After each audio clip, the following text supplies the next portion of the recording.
Dobrý den, vážení přátelé, na elektronických médiích jsme tady znova z Hovory od kanálu.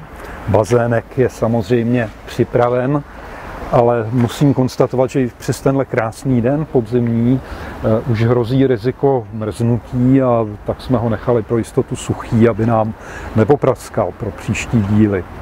Máme tady kanál, který není příliš vábný.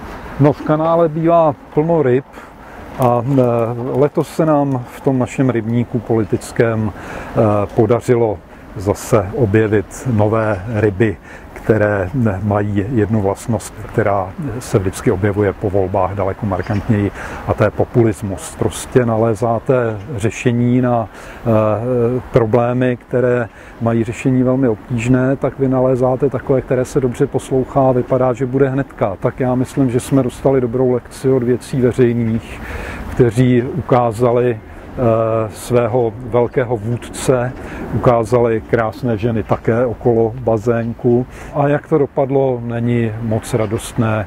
No a ta současná doba předvolební přinesla nové populistické ryby v našem kanále politickém.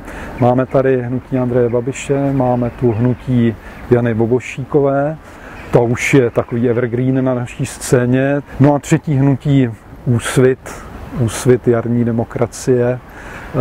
To je hnutí, které je opravdu úsměvné, a když vezmeme všechny tři dohromady, jak ty Babišovce, tak Janu Bobošíkovou, tak ten Úsvit, tak vlastně vidíme jenom komentáře k tomu, co je špatně, jak to napravit ráznými opatřeními, ale jaké budou ty konkrétní kroky a co může volič vlastně čekat, že se bude dít, to se prostě opravdu nedovíme. Říkal jsem na začátku, že nemáme v bazénku vodu, protože mrzne, tak dneska jsme se museli obejít i bez ručníku, protože jsme ho prali a on, jak visel na šňůře, tak zmrznul.